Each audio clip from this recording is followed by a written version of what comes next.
Assalamualaikum warahmatullahi wabarakatuh. Perkenalkan, saya Nazunur Hafizah, mahasiswa Sistem Informasi dengan NIM 1024-1056. Pada kesempatan ini, saya akan mempresentasikan studi kasus inovasi bisnis dengan mengambil subjek Aqua, yaitu produk air minum dalam kemasan dari PT Tirta Investama yang kini berada di bawah naungan Danone Group. Studi kasus ini akan membahas bagaimana Aqua berhasil menciptakan kategori pasar yang benar-benar baru di Indonesia melalui pendekatan inovasi radikal. Yang pertama ada profil inovasi.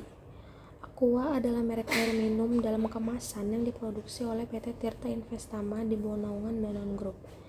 Bisnis ini bergerak di industri non-digital, tepatnya industri air minum. Jenis inovasi yang diterapkan Aqua adalah inovasi inkremental dengan dimensi inovasi mencakup pasar baru dan teknologi baru. Yang kedua ada latar belakang inovasi. Aqua pertama kali diproduksi pada tahun 1973 oleh Tirto Utomo melalui PT Tirta Investama. Pada masa itu, konsep air minum dalam kemasan atau bisa disebut dengan AMDK sama sekali belum dikenal oleh masyarakat Indonesia. Masyarakat pada umumnya masih mengandalkan air rebusan atau air sumur untuk kebutuhan konsumsi sehari-hari, sehingga tidak ada pasar maupun infrastruktur yang mendukung kehadiran produk seperti ini.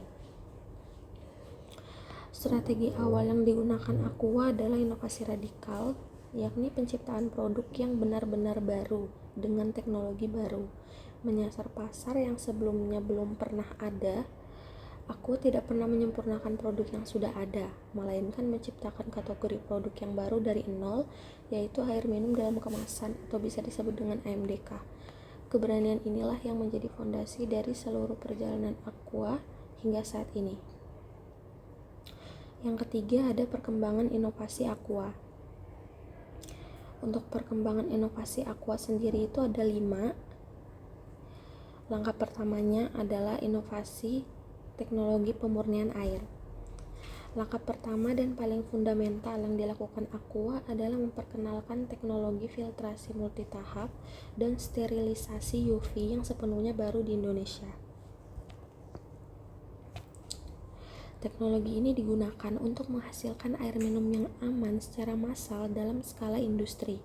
Sebelum Aqua hadir, tidak ada perusahaan lokal yang pernah menerapkan teknologi serupa pada skala seperti ini. Inovasi teknologi inilah yang menjadi fondasi utama dari keseluruhan bisnis Aqua dan membedakannya dari produk lainnya di pasaran. Langkah kedua yaitu penciptaan kategori pasar baru. Aqua tidak masuk ke pasar yang sudah ada dan bersaing dengan produk sejenis. Sebaliknya, Aqua menciptakan kategori pasar yang benar-benar baru yaitu AMDK. Tantangan terbesar pada tahap ini bukan soal persaingan, melainkan edukasi konsumen. Masyarakat harus diyakinkan mengapa mereka perlu membayar untuk sesuatu yang selama ini mereka anggap bisa didapat secara gratis, yaitu air minum. Proses edukasi ini dilakukan melalui kampanye kesehatan dan pengenalan produk secara bertahap, dimulai dari segmen konsumen urban yang menjadi pasar awal Aqua. Langkah ketiga ada inovasi kemasan galon pada tahun 1981. Pada tahun 1981, Aqua meluncurkan inovasi berikutnya berupa kemasan galon 19 liter dengan sistem deposit yang dapat dikembalikan. Inovasi ini mengubah cara konsumsi air minum di rumah tangga dan perkantoran Indonesia secara mendasar. Model bisnis ini berbasis galon daur ulang ini benar-benar baru pada masanya dan kemudian menjadi standar yang diikuti oleh seluruh industri AMDK nasional. Langkah keempat ada pembangunan infrastruktur distribusi baru. Selain inovasi baru, Aqua juga membangun seluruh rantai distribusinya dari nol, mulai dari armada pengiriman, depot regional, hingga jaringan agen yang menjangkau warung-warung kecil di berbagai penjuru Indonesia. Tidak ada model bisnis distribusi AMDK yang bisa dijadikan referensi sebelumnya, sehingga semuanya dirancang oleh Aqua sendiri. Infrastruktur distribusi inilah yang kemudian menjadi keunggulan kompetitif jangka panjang Aqua dan sangat sulit untuk ditiru oleh kompetitor. terakhir adalah ekspansi dan akuisisi oleh Danone pada tahun 1998. Tonggak penting dalam sejarah Aqua terjadi pada tahun 1998 yang dimana ketika Danone mengakuisisi mayoritas saham PT Tirta Investama. Kemitraan strategis ini membawa masuk teknologi produksi kelas dunia, standar kualitas internasional, serta kemampuan distribusi global ke dalam operasional Aqua. Meski telah berganti kepemilikan, mayoritas Aqua tetap mempertahankan posisinya sebagai pemimpin pasar AMDK di Indonesia hingga saat ini. Yang keempat, ada analisis dimensi inovasi. Berdasarkan kerangka Innovation Dimension dari Board of Innovation atau bisa disebut dengan BOI, inovasi yang dilakukan Aqua termasuk dalam kategori Radical Innovation dengan posisi dimensi pasar yang baru dan dimensi teknologi yang baru. Inovasi radikal didefinisikan sebagai penciptaan atau layanan yang benar-benar baru, menyasar pasar yang belum pernah ada sebelumnya, menggunakan teknologi yang juga baru.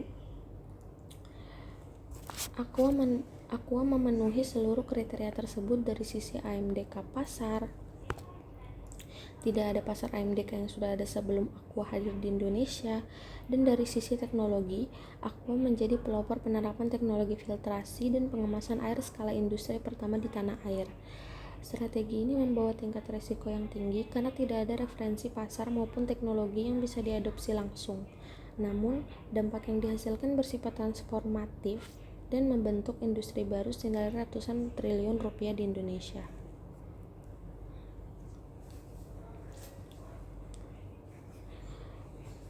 Yang kelima, ada kesimpulan. Aqua adalah contoh nyata keberhasilan inovasi radikal dalam bisnis non-digital di Indonesia. Selama lebih dari 50 tahun, Aqua tidak hanya bertahan tetapi mendominasi pasar yang ia ciptakan sendiri. Dengan membangun teknologi baru, mendidik pasar baru, serta membangun seluruh infrastruktur dari nol, Aqua membuktikan bahwa inovasi radikal meskipun penuh resiko, tetapi mampu menghasilkan keunggulan kompetitif yang luar biasa dan berkelanjutan. Studi kasus ini juga mengajarkan bahwa inovasi tidak harus selalu bersifat inkremental. Justru, keberanian untuk menciptakan sesuatu yang benar-benar baru adalah hal yang menghasilkan dampak paling besar dan paling tahan lama terhadap persaingan. Demikian presentasi dari saya. Maaf apabila ada salah kata. Terima kasih. Assalamualaikum warahmatullahi wabarakatuh.